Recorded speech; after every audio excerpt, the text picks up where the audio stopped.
Quero que vocês abram as Bíblias de vocês em Marcos, capítulo número 14. Passado este primeiro momento de louvor, de cântico, de ofertório, nós vamos adorar o Senhor agora, ouvindo e estudando a palavra dele. Marcos 14, nós vamos ler 4 versículos.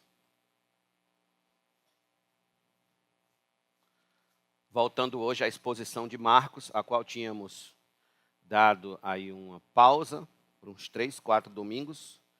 Voltaremos hoje, estamos voltando hoje em nome de Jesus. 2 dias depois seria celebrada a Páscoa e a festa dos pães sem fermento. Os principais sacerdotes e os escribas procuravam uma forma de prender Jesus à traição para matá-lo. Pois diziam, não durante a festa, para que não haja tumulto entre o povo. Agora veja o verso de número 10 e 11. Quando Judas Iscariotes, um dos 12, foi falar com os principais dos sacerdotes, para lhes entregar Jesus. Eles, ouvindo isto, se alegraram e prometeram dar dinheiro a ele. Nesse meio tempo, Judas buscava uma boa ocasião para entregar Jesus. Vamos orar mais uma vez? Amantíssimo Pai de nosso Senhor e Salvador Jesus Cristo, que privilégio temos de estar com a Tua palavra aberta em nossas mãos, ante nossos olhos. Isso reflete a grande bênção da liberdade religiosa que gozamos deste país. Essa bênção vem de Ti em primeiro lugar, e nós Te louvamos por isso. Agora Te pedimos que o Senhor nos ajude no entendimento, na exposição, na compreensão de tudo que foi lido aqui. Que não seja uma leitura rasa, uma leitura vazia, mas que seja uma leitura, ó Pai, onde possamos aprender a Tua vontade para nossas vidas, e não caiamos nos pecados que os homens desse texto caíram. Ajuda-nos e ensina-nos por Tuas misericórdias. Em nome de Jesus, nós Te agradecemos. Todos nós digamos amém. Preste bastante atenção daqui para frente. Aqui inicia-se uma nova sessão dentro do livro de Marcos. De agora em diante, Marcos nos trará o relato da paixão de Cristo de um modo mais intenso, a começar pelo abandono de nosso Senhor, que é o tema geral de todo o capítulo 14. A Semana da Paixão iniciou no capítulo 11 de Marcos, onde ele fez sérias denúncias contra os sacerdotes e contra as crendices populares da época, de que confiar nos símbolos religiosos, como o templo, era mais importante do que confiar em Deus e em suas profecias. No capítulo 12, Jesus enfrenta várias tentativas por parte destas mesmas autoridades religiosas de pegá-lo em alguma heresia, em algum desvio doutrinário e o acusarem de blasfêmia. No capítulo 13, então temos o grandioso sermão escatológico do Monte das Oliveiras, onde ele explica aos discípulos o que acontecerá ao templo, à cidade de Jerusalém, e de forma proléptica, conforme explicamos aqui, o que acontecerá a este mundo na sua segunda vinda. Pois bem, antes de tratarmos das nuances propriamente ditas dos versos que lemos, é de bom alvitre pensar um pouco o porquê era tão importante os primeiros leitores do livro de Marcos terem contato com o arcabouço histórico do sofrimento de Cristo. Para quem não sabe, o livro de Marcos foi escrito em primeira mão para os crentes que moravam, que viviam na cidade de Roma. Antes de mais nada, a gente deve colocar tudo isso à luz do fato de que os primeiros leitores do livro de Marcos, aqueles crentes que moravam em Roma, eram pessoas perseguidas por causa do evangelho. Eram pessoas sofridas, que estavam sofrendo perseguição por causa de Cristo e eram vítimas de constante conspiração e traição. As autoridades romanas conspiravam contra eles porque eles não adoravam César. Os seus vizinhos conspiravam contra eles, dizendo que eles eram canibais porque comiam e bebiam sangue de outro homem. Outros diziam que eles cometiam incesto porque eram casados com os próprios irmãos. Noutras palavras, aqueles crentes se identificavam com o sofrimento de Cristo exatamente porque estavam sofrendo na pele toda sorte de conspiração e traição por causa do nome de Jesus. Logo, ler e conhecer, compreender, entender o que Jesus suportou para salvá-los era de grande importância na hora de perseverar por amor de nosso Senhor. Ou seja, aquele que não fugiu da cruz para salvá-los era digno de ser amado até o fim.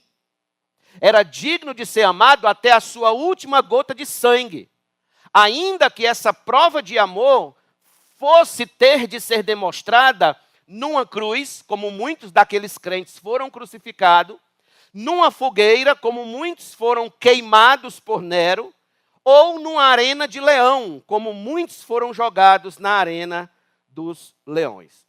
Permita-me ainda, na introdução, fazer uma rápida digressão sobre este assunto para os dias atuais. Permita-me colocar nestes termos. Quão ignorante é o homem ou a mulher que se faz crente em Cristo para melhorar de vida nesta terra? Quão ignorante é o homem ou a mulher que se faz crente em Cristo para melhorar de vida neste mundo, ter prosperidade material, ter prosperidade de todas as sortes. Porque basta uma olhada nos capítulos 14 e 15 do livro de Marcos para se perceber que em lugar algum das Escrituras está dizendo que o propósito da morte de Cristo foi para nos fazer homens ricos e poderosos. Não. Cristo não morreu na cruz para nos fazer empresários poderosos. Cristo não morreu na cruz para nos fazer estrelas famosas. Cristo não morreu na cruz para nos fazer influencers milionários, celebridades deste mundo. Não!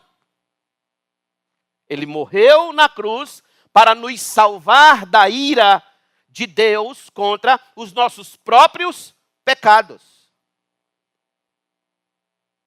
Se há algum líder, ouça isso, se há algum líder, algum pastor ou algum padre ensinando que se você crê em Cristo, sua vida neste mundo será um mar de rosas, fuja daí.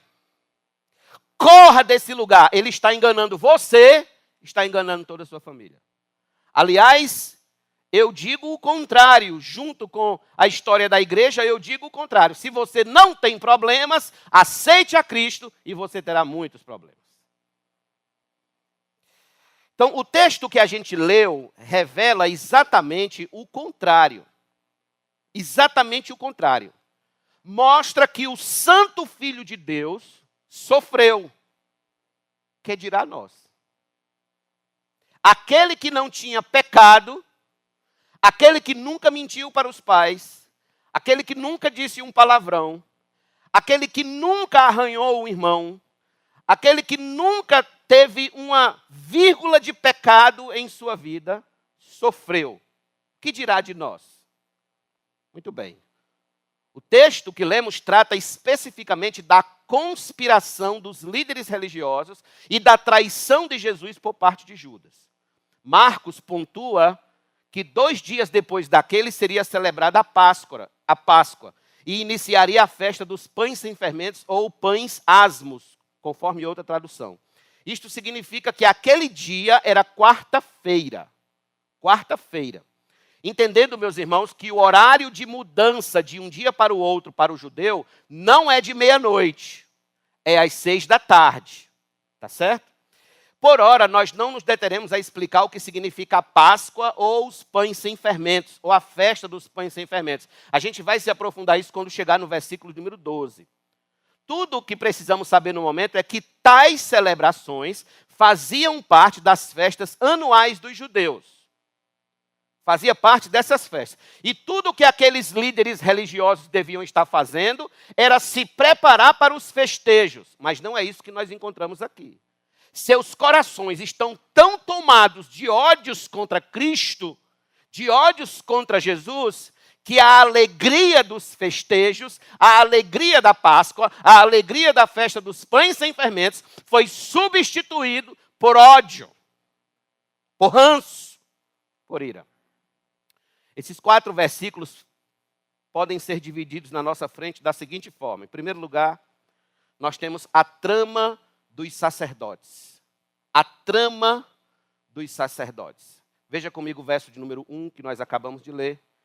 2 dias depois, nesse caso, esse dia era a quarta, 2 dias depois, na sexta, seria celebrada a Páscoa e a festa dos pães sem fermento.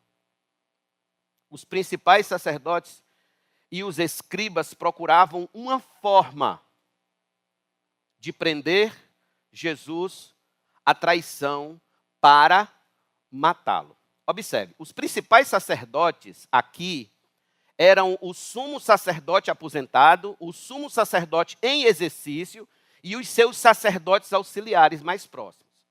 Os escribas eram os doutores da lei e muitos deles, inclusive, eram fariseus. Na verdade, irmãos, o que estamos vendo aqui não é nenhuma novidade para o próprio Jesus. Não é nenhuma novidade para Cristo. Pois às vezes que ele anunciou a sua morte aos discípulos, ele disse que os líderes religiosos estariam por trás de tudo o que lhe aconteceria na cruz. Por exemplo, em Marcos capítulo 8, verso 31, Jesus disse: Então, Jesus começou a ensinar-lhes que era necessário que o Filho do Homem sofresse muitas coisas, fosse rejeitado pelos anciãos, pelos principais sacerdotes e pelos escribas, fosse morto e que depois de 3 dias ressuscitasse. Em Marcos 9, verso 30 e 31 diz: E tendo saído dali, passavam pela Galileia, e Jesus não queria que ninguém o soubesse, porque ensinava os seus discípulos e lhe dizia: O Filho do Homem será entregue nas mãos dos homens, e estes o matarão, mas 3 dias depois de sua morte ele ressuscitará. Em Marcos 10, verso 33 e 34, na sua terceira predição, está escrito: Eis que subimos para Jerusalém, Jesus dizendo, e o Filho do Homem será entregue aos principais sacerdotes e aos escribas. Eles vão matá-lo e entregá-lo aos gentios. Vão zombar dele, cuspir nele, açoitá-lo e matá-lo. Mas depois de 3 dias ressuscitará. Perceba, a primeira grande verdade para a qual devemos atentar aqui é que qualquer que seja o ato de conspiração contra Jesus por parte daqueles homens, não era novidade para ele. Em outras palavras, não está fora do controle e da vontade de Deus. Tudo que estes homens estão fazendo contra o nosso Senhor, tudo que eles estão fazendo contra Jesus, foi profetizado por ele antes. Eles fazem parte do cenário da crucificação de Cristo. E eles serão responsabilizados, culpabilizados por isso na eternidade. O apóstolo Pedro, quando pregou o seu sermão em Atos capítulo número 2, falou sobre isso, confirmando o controle absoluto da soberania de Deus na conspiração destes homens contra Jesus. Em Atos capítulo 2, verso 22 e 23, Pedro disse o seguinte: Israelitas, escutem o que vou dizer. Jesus o Nazareno, homem aprovado por Deus diante de vocês, com milagres, prodígios e sinais, os quais o próprio Deus realizou entre vocês, no meio dele, como vocês mesmos sabem, a este entregue conforme o plano determinado e a presciência de Deus, vocês mataram, crucificando-o por meio de homens maus. Então, tudo o que eles fizeram, eles mataram Jesus, mas porque o que eles fizeram estava determinado dentro do plano e presciência de Deus. Em outras palavras, tudo o que eles estão fazendo contra Jesus está dentro dos planos de Deus. A cruz não pegou Jesus de surpresa. A cruz fazia parte do pacto do Filho com o Pai. Mas aqueles homens responderiam pela culpa de odiarem a Cristo e crucificarem o Filho de Deus. Já de início, meus queridos irmãos, aprendemos com isso que não há nada que nos aconteça como servos de Deus que esteja fora dos seus planos. Nada que nos aconteça que esteja fora de sua soberania. Quer seja obra de Satanás ou dos próprios homens contra nós, nada escapa aos planos de Deus para as nossas vidas. E isso é profundamente consolador. Preste atenção nisso aqui. Todo o nosso sofrimento como cristão que somos deve ser encarado por este ângulo, o ângulo da vontade de Deus. O cristão não sofre à toa. O cristão não sofre gratuitamente. Sempre há uma lição espiritual por trás de cada dor, por trás de cada luta, por trás de cada lágrima, por trás de cada angústia que o cristão passa. Tudo isso está dentro do escopo do plano de Deus para nós. Assim como a cruz fazia parte do plano de Deus para Jesus antes dele voltar para a glória, assim também essa crise que você está passando da sua saúde, aquela perseguição que você está sofrendo no emprego, aquele problema com o seu filho, a batalha no seu casamento e tantos outros problemas que o cristão pode passar, faz parte do plano de Deus para a sua vida. Porque por meio dessa dificuldade, o que é que Deus está fazendo? Ele está lhe santificando. Deus está santificando a sua alma, está lhe corrigindo, está lhe aprumando, está quebrando as suas resistências, está aniquilando as suas resistências, está sensibilizando a sua alma. Quando sofremos por causa do Evangelho, quando sofremos em nome de Cristo, em Filipenses capítulo 1, verso 29, o apóstolo disse: porque vocês receberam a graça de sofrer por Cristo, e não somente crer nele. Mas em Hebreus capítulo número 12, há um texto para explicar uma das razões do porquê o crente sofre. O crente não sofre só por questões de correção, o crente sofre também por questão de juízo. Por exemplo, abra sua Bíblia comigo em Hebreus capítulo número 12. Hebreus 12, um texto conhecidíssimo da igreja, mas muito olvidado quando as dificuldades batem em nossas portas. Só lembrando que esse texto que a gente vai ler aqui não tem em toda a Bíblia. Por exemplo, não tem na Bíblia dos pregadores da teologia da prosperidade e nem da Bíblia dos pastores coaches. Tem apenas na Bíblia dos pastores sérios e das igrejas sérias. Então vamos lá. Hebreus 12, versos número 7 em diante. É para a disciplina que vocês perseveram. Deus os trata como filhos. E qual é o filho a quem o pai não corrige? Mas se estão sem essa correção, da qual todos se tornaram participantes, então vocês são bastardos e não filhos. Além disso, tínhamos os nossos pais humanos que nos corrigiam e nós os respeitávamos. Será que então não nos sujeitaremos muito mais ao Pai Celestial para vivermos? Pois eles nos corrigiam por pouco tempo, segundo melhor lhes parecia. Deus, porém, nos disciplina para o nosso próprio bem, a fim de sermos participantes da sua santidade. Veja, olha qual é o fim. A fim de sermos participantes da sua santidade. O propósito da dor é nos disciplinar em alguma área da nossa vida, a fim de que sejamos participantes da santidade de Deus. Uma coisa é mais que certa: o conforto não gera santos. Vou repetir isso aqui. O conforto não gera santos. Pérola que não se ostra que não se incomoda não gera pérola. Vocês sabiam disso? Ostra que não tem um incômodo dentro dela não gera pérola. Então, pergunto a você que me ouve hoje à noite: qual é a sua cruz atualmente? O que tem feito você derramar lágrimas nas madrugadas? O que tem feito você sentir dores, tristezas na sua alma? Quais são as angústias do seu coração? Você está sofrendo como cristão? Então olhe para a cruz de Cristo. Veja tudo o que estes homens estão fazendo com ele, contra ele. Nada disso está fora dos planos de Deus. Nada disso está surpreendendo a Deus. A sua dor não está surpreendendo a Deus. A angústia do seu coração não está surpreendendo a Deus. As agruras da sua alma não estão surpreendendo a Deus. Tudo isso que você está passando, tudo isso que você está enfrentando, seja lá em que área for da sua vida, tudo isso, se você é um cristão, nascido de novo, servo de Deus, saiba, tudo está debaixo do plano de Deus para a sua vida, para que você se torne santificado e cada vez mais parecido com Cristo. Logo, nada do que você está passando está fora do soberano controle de Deus. Descanse na soberania de Deus.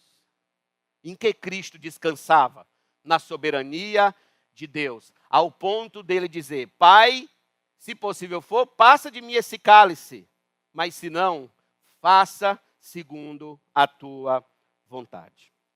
Então, indo além disso, a trama dos sacerdotes revela outra coisa. Revela que eles estavam mais preocupados em manter a paz com Roma do que a paz com Deus. Volte comigo ao capítulo número 14 de Marcos e veja o verso número 12. 2. Pois diziam, eles queriam prender Jesus e queriam matar Jesus. Pois diziam, não durante a festa, para que não haja tumulto entre o povo. Não durante a festa. O que significa isso? Observe. A festa da Páscoa só podia ser comemorada pelos judeus em Jerusalém. Então, quando era o tempo da festa, milhares e milhares de judeus afluíam para a cidade em caravanas. A cidade se tornava um alvoroço de gente. Ao mesmo tempo, havia a multidão que seguia Jesus, admirava Jesus e estava ali também na festa. Logo, prender Jesus poderia causar um alvoroço, um princípio de rebelião em terras judaicas, o que de pronto chamaria a atenção das autoridades romanas de um modo negativo contra os judeus. Sabendo disso, os líderes religiosos estavam mais preocupados em manter a paz com os romanos do que a paz com Deus. O plano de matar Jesus continuava. Só que naquele momento geraria tumulto entre as multidões e não seria bom, porque Roma viria sobre eles com todo o terror e com toda a fúria. E aqui está outra grande lição que nós já aprendemos desse versículo. É que muitas das vezes preferimos negar a Cristo em nome da paz com os homens e com este mundo. Para muitos de nós, aliás, Cristo é um estorvo. Cristo é um dique, é uma barreira entre nós e o mundo, entre nós e a paz que o mundo oferece, entre nós e a paz que o nosso grupo oferece. Por exemplo, quantos cultos não faltamos só para agradar aquele amigo descrente que nos visita no domingo na hora do culto?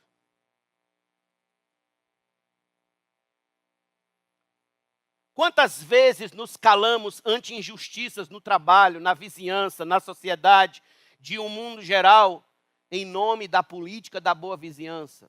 Deixa para lá, deixa quieto. em nome da paz com este mundo. Quantas vezes preferimos agradar aos colegas da classe, da escola, com linguajar mundano, ao patrão descrente com serviços fraudulentos, aos parentes com faltas dos trabalhos da igreja, em nome de manter a paz com eles? Quantas vezes? Quantas vezes você não deixou Deus esperando por você, porque priorizou a sua ida ao cinema, o lanche com os amigos, o jogo de boliche com os colegas, o passeio com a namorada, o aniversário do primo farrista, e por aí se vai? Quantas vezes? Quantos de nós estão realmente preocupados em manter a paz com Deus a qualquer custo? Quantos? Estes dias um cristão me falou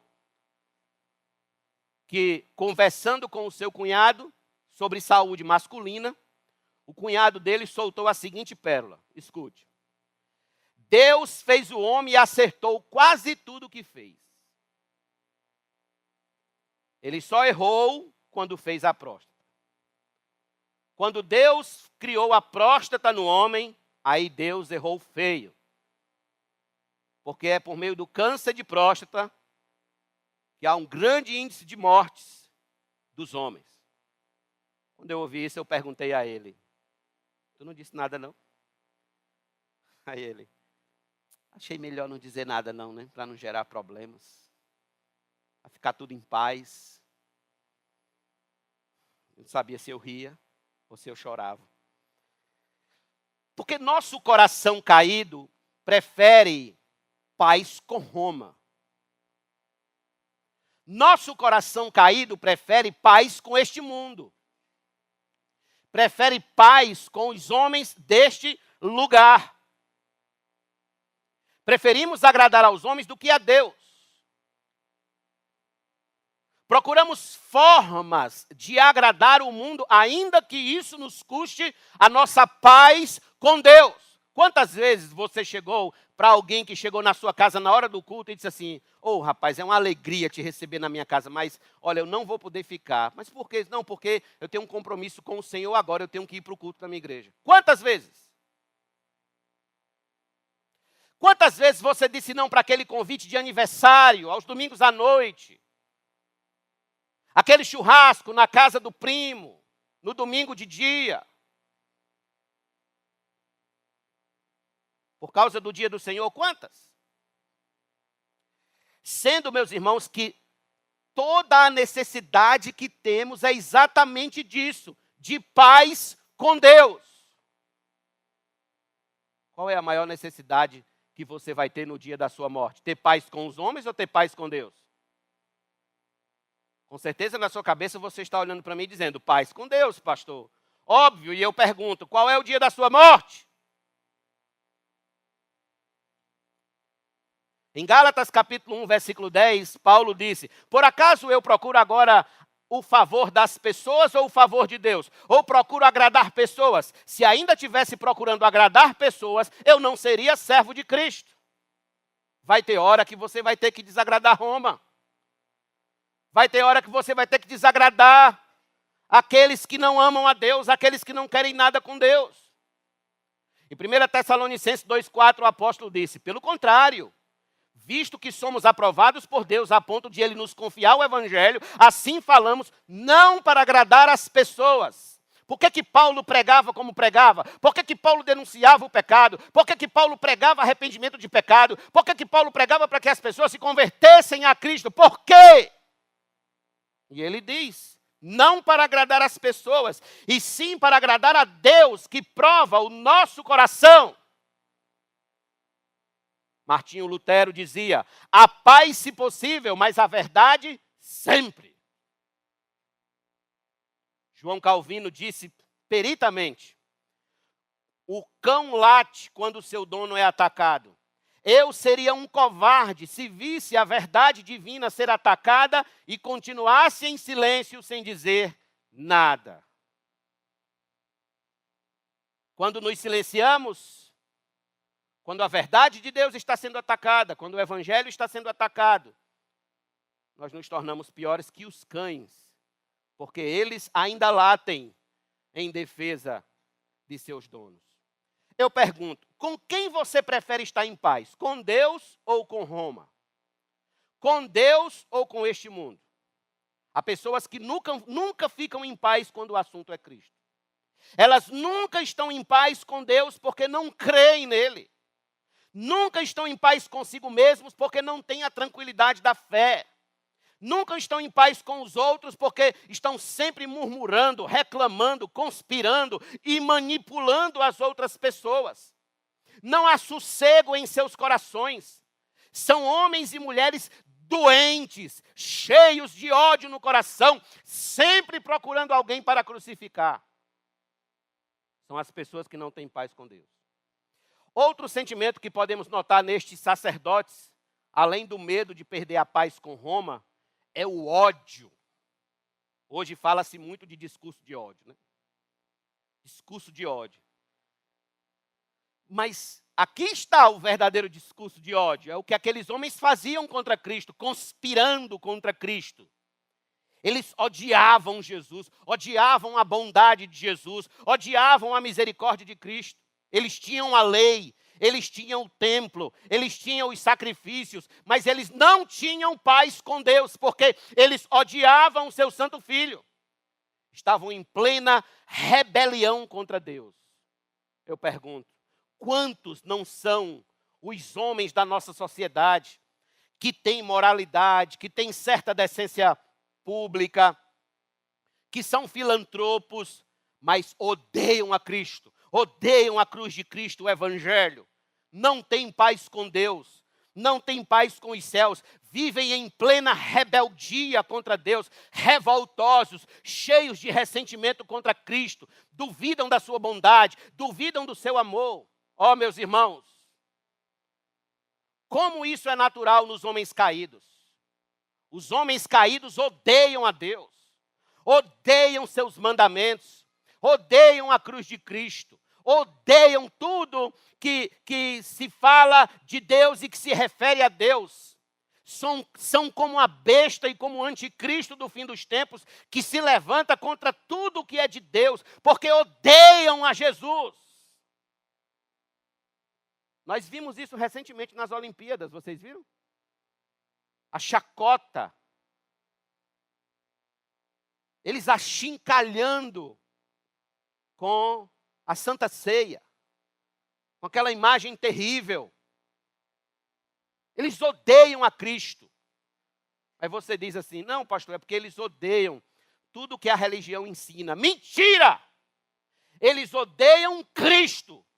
Você não vê nenhum ato de revolta contra Maomé, contra o Alá do Maomé.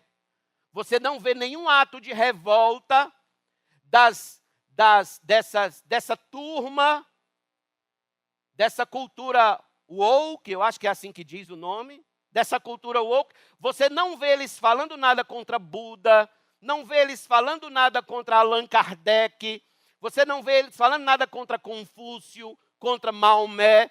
Você não vê. Você vê eles falando contra quem? Cristo. Cristo. O único que não manda matar ninguém, que ama a ponto de dar sua própria vida, é contra esse que eles odeiam, que eles se levantam. Por quê? Porque esse é o verdadeiro Salvador dos homens. Esse é aquele que veio e deu seu sangue na cruz para nos salvar. Aí está a grande prova de quem é Jesus, de como ele é verdadeiro, o verdadeiro Filho de Deus, é que Satanás está sempre se levantando e sempre levantando seus agentes contra o Evangelho e contra Cristo. Sempre. Então, tem também o sentimento de orgulho. Os sacerdotes jamais aceitariam ser ensinados por um simples carpinteiro de Nazaré. Aqueles homens eram os medalhões de Israel. Eles jamais aceitariam ser ensinados por alguém que nasceu em Nazaré. Que se dizia, o adágio da época é, pode vir alguma coisa boa de Nazaré? Esse era o adágio. Outro sentimento que eles tinham era o sentimento de inveja. Por que inveja? Porque Jesus arrebatava multidões. Jesus falava ao coração das pessoas e elas os seguiam. Então, o que fazer com ele? Como tirar essa pedra do caminho? O que fazer com o carpinteiro de Nazaré?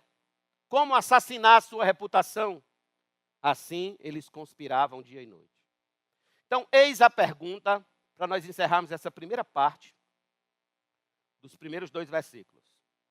Estamos nós andando com os que conspiram contra Jesus ou com os que o amam?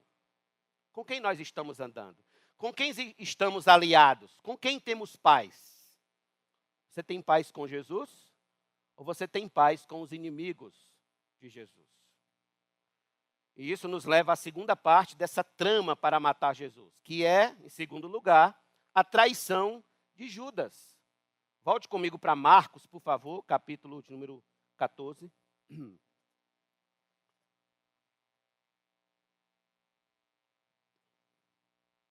Verso de número 10.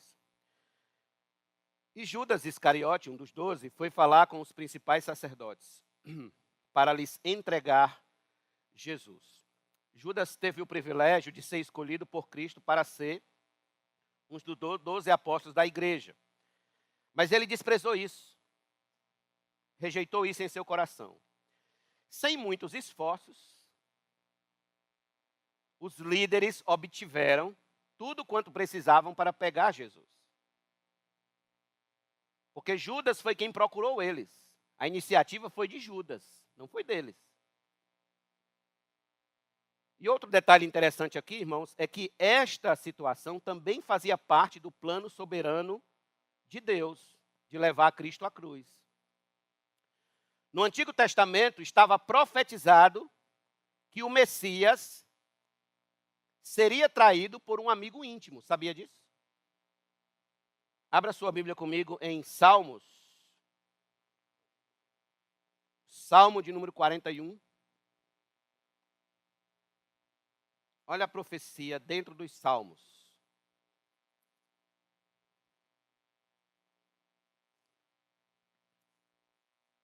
Versículo de número 9.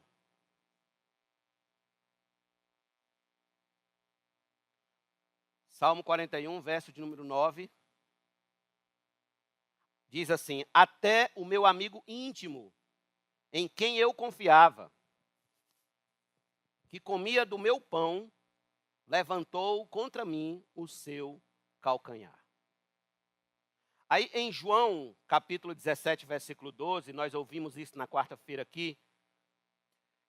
Jesus disse, quando eu orando ao Pai, Jesus disse o seguinte: quando eu estava com eles, guardava-os no teu nome que me deste. Eu os protegi e nenhum deles se perdeu, exceto o filho da perdição, para que se cumprisse a escritura. Qual foi a escritura? Salmo 41, versículo 9. Judas, ele era o filho da perdição.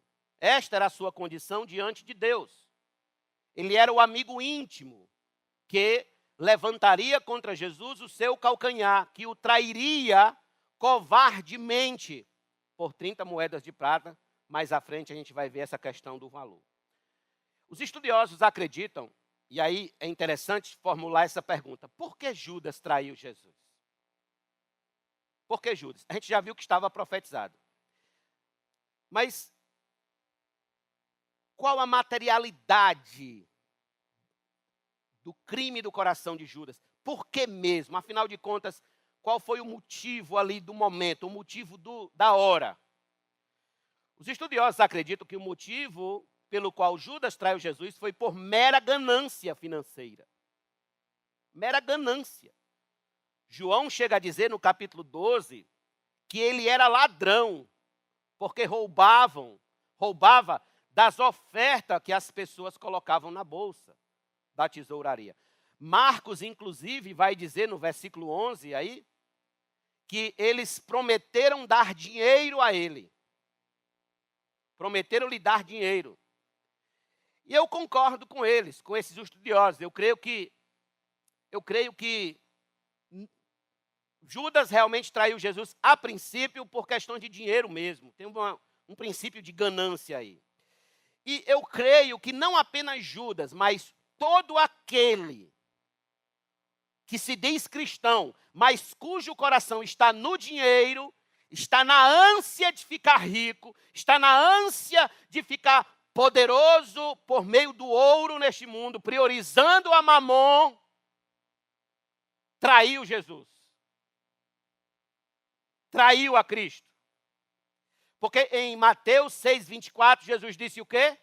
Ninguém podeis servir a dois senhores, porque há de amar um e aborrecer o outro. Ninguém pode servir a Deus e as riquezas. Qual foi o problema do coração de Judas? Que ele amou as riquezas. Spurgeon tem uma frase sensacional quando ele disse: quem serve a Deus por dinheiro, servirá a Satanás por um salário melhor. Quem serve a Deus por dinheiro, servirá a Satanás por um salário melhor. Ouça isso em nome de Jesus. Aqui está uma ótima oportunidade para nós avaliarmos nossas motivações em servir a Cristo. Por que você veio aqui hoje à noite? Por que você está aqui? Por dinheiro. Qualquer grama de ouro que ele possa nos dar, ou você está aqui motivado pelas belezas da pessoa de Cristo, pelas suas virtudes, pela sua bondade, sua graça, sua misericórdia. Você está aqui pelo que ele pode lhe dar ainda nesta vida, ou você está aqui pelo que ele pode lhe dar na eternidade? Nós temos mais interesses na bênção ou no abençoador? Há uma corrente antiga que sustenta que Judas traiu a Jesus porque foi induzido por sua esposa a trair Jesus. Aquela história da mulher rixosa lá de Provérbios. A mulher encharcou tanto a cabeça de Judas que Judas foi trair Jesus. Isso é uma corrente, certo? É uma das correntes, inclusive é a mais sem futuro que tem. Uma outra corrente defende que a traição de Judas, e essa aqui eu acho bem aproximada também, é que Judas era um espião do Sinédrio. Era um zelote. E desiludido com a passividade de Jesus em não se rebelar contra Roma, ele entregou Jesus aos sacerdotes. Essa é outra opção. Bem, nós não sabemos o real motivo do coração dele. Está mais aproximado ali para a ganância mesmo, pelo o dinheiro, pela grana. O fato é que ele traiu a Jesus, e nós podemos inferir que mesmo andando com Jesus por 3 anos e meio, vendo milagres, vendo maravilhas, sinais, ele não amou Jesus em seu coração. Ele odiava Jesus em secreto. Queridos, às vezes fico me perguntando sobre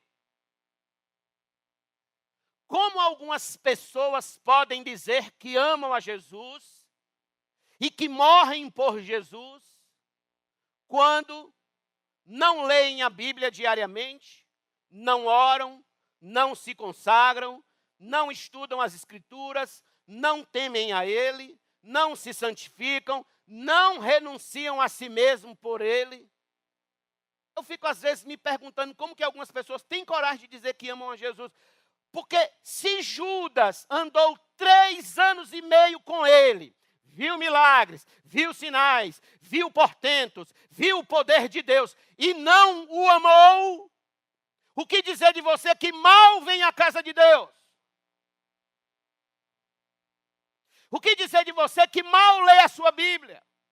Mal ora, mal se consagra, mal contribui com a obra de Deus? O que dizer?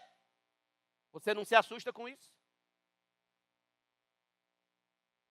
O que dizer de você que gasta horas e horas maratonando séries, jogos, animes, mas quando pega a Bíblia para ler, não gasta 10 minutos com leitura bíblica? O que dizer?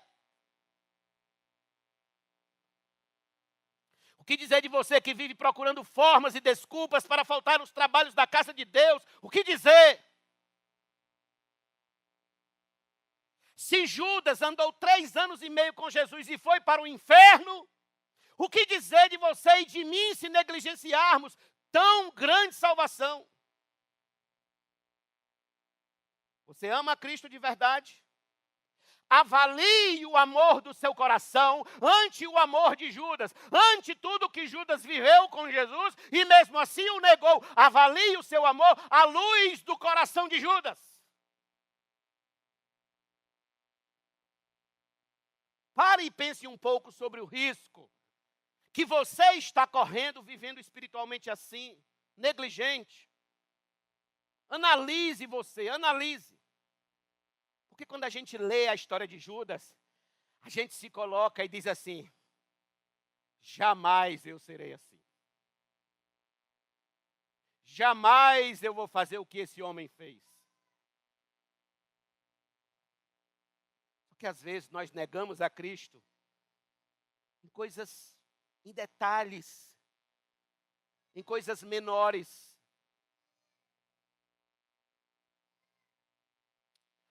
Agora, Judas, ele não apenas não amava Jesus, ele fez pior. Ele se aliou aos inimigos de nosso Senhor.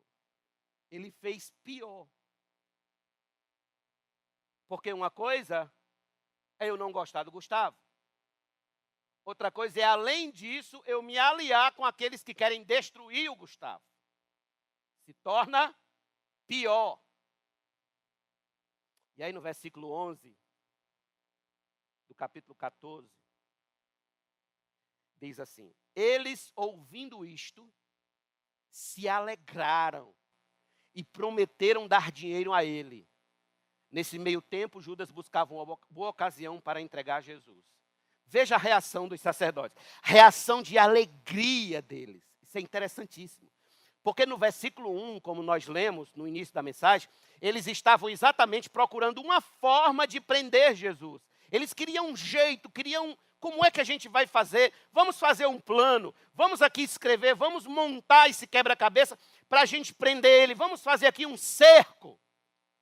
E de repente,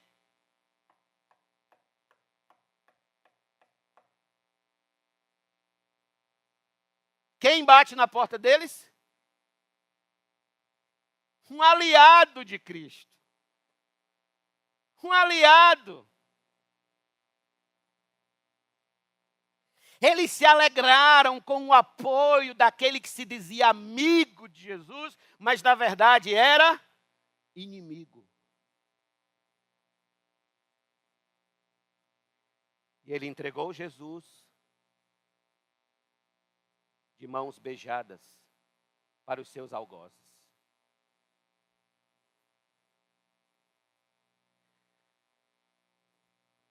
Às vezes, irmãos, tem pessoas que o amor delas é maior que o amor de Deus.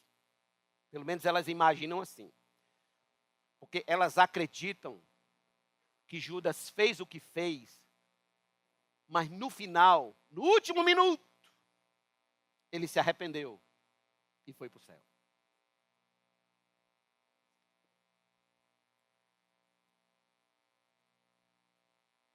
Se matassem seu filho, o seu filho, você perdoaria tão facilmente como essas pessoas acham que Deus perdoa tão facilmente a Judas?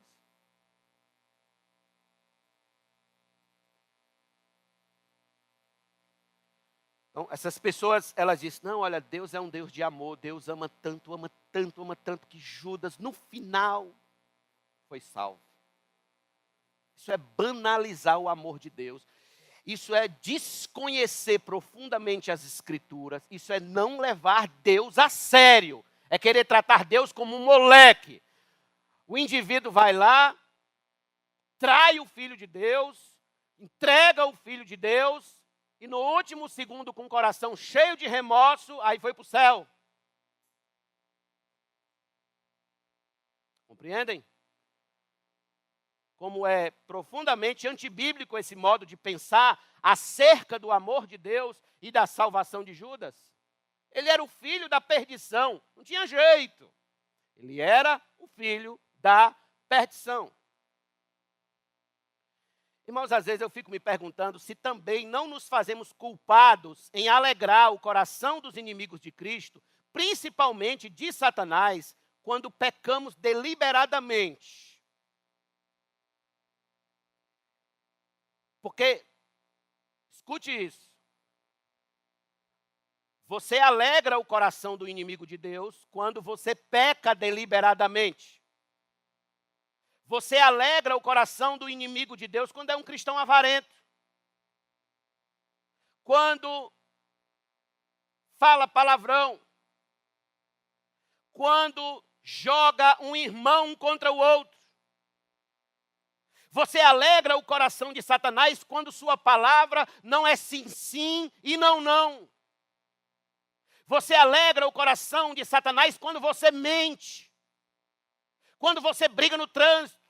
Quando você cola na prova.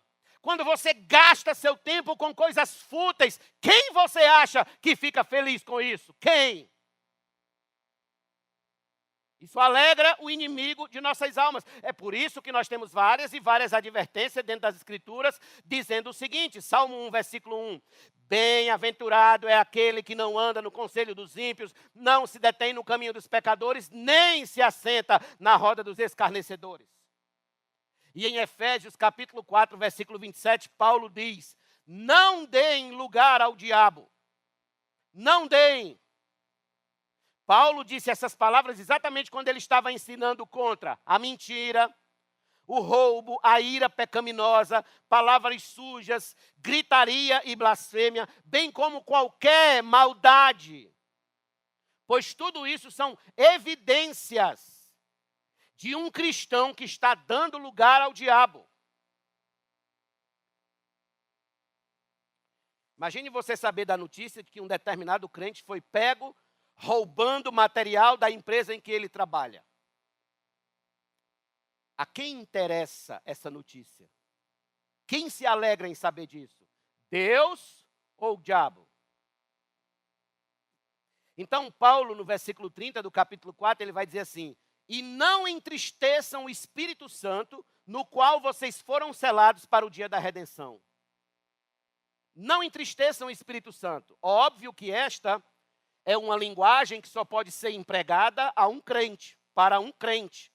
Não a qualquer pessoa, mas somente aquelas que confessaram Jesus como Senhor e Salvador. Os crentes, os cristãos, nascidos de novo, são os únicos que podem entristecer o Espírito Santo com atitudes pecaminosas. O que, ao mesmo tempo, significa que alegram a Satanás e aos inimigos do Evangelho.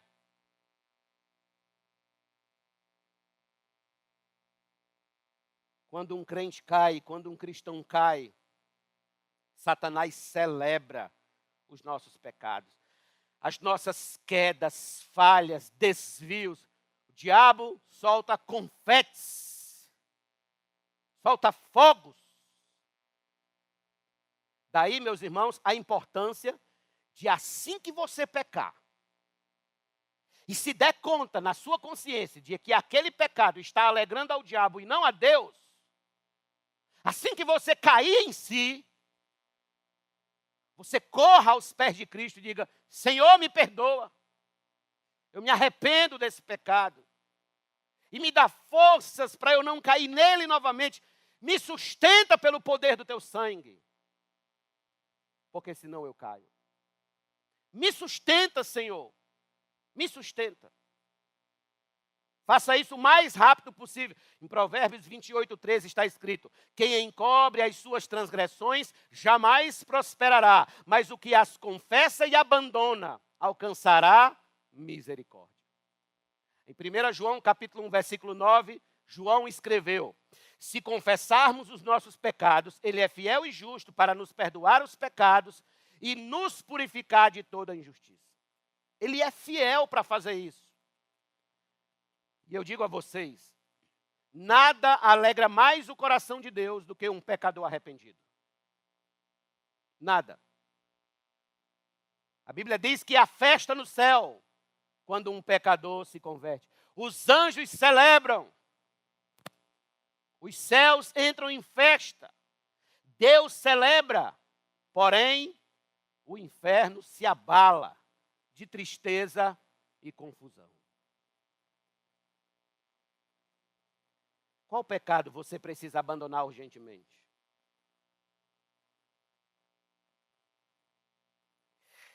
Qual pecado você pratica às escondidas e sabe que alegra o coração do arqui-inimigo de Deus? Aquele pecado que você, quando está sozinho, só você e você pratica no seu coração, na sua mente, e você sabe que aquele pecado alegra o coração do inimigo de Deus. Qual?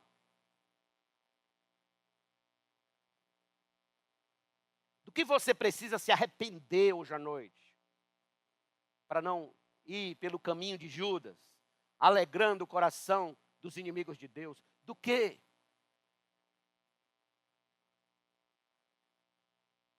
Isaías 55, 6 e 7 diz: busquem o Senhor enquanto se pode achar, invoquem-no enquanto ele está perto. Que o ímpio abandone o seu mau caminho e o homem mau os seus pensamentos. Converta-se ao Senhor, que se compadecerá dele, e volte-se para o nosso Deus, porque é rico em perdoar. Qual pecado você precisa abandonar para que haja festa no céu? Não faça como Judas. Não jogue fora a oportunidade de se acertar com Cristo. Judas jogou tudo isso fora. Pelo contrário, acerte-se com Jesus. Alinhe os ponteiros do seu coração aos ponteiros do coração de nosso Senhor o mais rápido possível e viva para a sua glória, se deleitando nele para todo sempre. Faça isso hoje à noite. Então, a minha conclusão, eu concluo tudo o que estou dizendo para vocês hoje com duas percepções claras que esse texto nos dá. Primeiro, não seja desobediente a Deus, como foram os líderes judaicos se opondo a Cristo. Não seja desobediente a Deus. Segundo, seja obediente à vontade de Deus, assim como Cristo o foi. Porque mesmo sabendo tudo o que estava para lhe acontecer, mesmo sabendo que ia ser traído, que sofreria e seria assassinado numa cruz malvada, mesmo sabendo de cada cuspida que levaria no rosto, cada bofetada, cada chicotada, cada ato de covardia, que seria abandonado pelos seus discípulos, mesmo sabendo disso, ele preferiu ser fiel em obedecer à vontade de Deus do que desobedecer ao Pai. E hoje, ele reina à destra de Deus. Então, assim ficam para nós as palavras do apóstolo Paulo, quando escrevendo aos irmãos de Roma, Paulo disse o seguinte, Romanos 8,17. E se somos filhos, somos também herdeiros, herdeiros de Deus e co-herdeiros com Cristo. Se com ele sofremos, é para que também com ele sejamos glorificados. Não traia a Jesus. Não traia a Jesus. Querido Deus, muito obrigado pela tua palavra. Muito obrigado por nos confrontar com tudo que esse texto nos ensina. Onde pessoas perversas, malignas, maléficas, traíram, conspiraram contra o teu santo Filho. E nós te agradecemos porque o Senhor manteve esse registro para nós, para que possamos ser obedientes a Ti, como teu Filho foi apesar da dor. Como teu Filho foi apesar da cruz. E ao mesmo tempo, Senhor, registrado, para que não sejamos como aqueles homens perversos, como Judas, que tendo vivido 3 anos e meio com o teu filho, ainda o negou. sabendo que, conhecendo de perto a bondade, a misericórdia de Cristo, tendo o privilégio de conviver face a face com Jesus, e ainda assim o negou, o traiu. Ajuda-nos, ó Deus, a não trilharmos o caminho de Judas, a não trair teu filho, a não priorizar a paz com Roma, a paz com este mundo, a não priorizar, ó Deus, a satisfação deste mundo em detrimento da tua glória. Ajuda-nos a viver para a tua glória, ainda que isso custe as nossas vidas. Ajuda-nos a viver para o louvor do teu nome, ainda que isso custe cada gota de sangue do nosso corpo. Ajuda-nos, ó Deus, a viver para ti em santidade, renúncia, em amor ao teu nome, em passos que honram a tua palavra, a tua vontade, que glorificam o Senhor. Pois somos fracos e pecadores, somos pó. Se deixados por nós mesmos, por certo que nos abraçaremos com Judas. Se deixarmos por nós mesmos, Senhor, se formos deixados por tua graça, se os freios da tua graça saírem de nossa mente, nós nos abraçaremos com Judas e aqueles malignos sacerdotes. Tem piedade de nós, Senhor, e nos ajuda. Ajuda os jovens que estão aqui a serem mais firmes no Senhor, a te amarem como teu filho te amou sobre este mundo, sobre esta terra. Ajuda os homens que estão aqui a serem homens mais firmes, varões valorosos, homens de Deus, que te amam acima de todas as coisas. As mulheres que estão aqui, Senhor, a te amar com todo o seu coração, toda a alma, todas as forças, em nome de Jesus. Que a tua graça desça sobre nós, nos dê um banho de graça hoje à noite, Senhor, um banho da tua misericórdia, fortificando o nosso ser, animando a nossa alma a te servir com mais fervor, com mais intensidade, a não negociar os teus valores, os conteúdos do Evangelho por nada neste mundo. Em nome de Jesus, fortalece a tua igreja, fortalece o ânimo do teu povo. É o que nós te pedimos e te agradecemos. Todos nós digamos amém.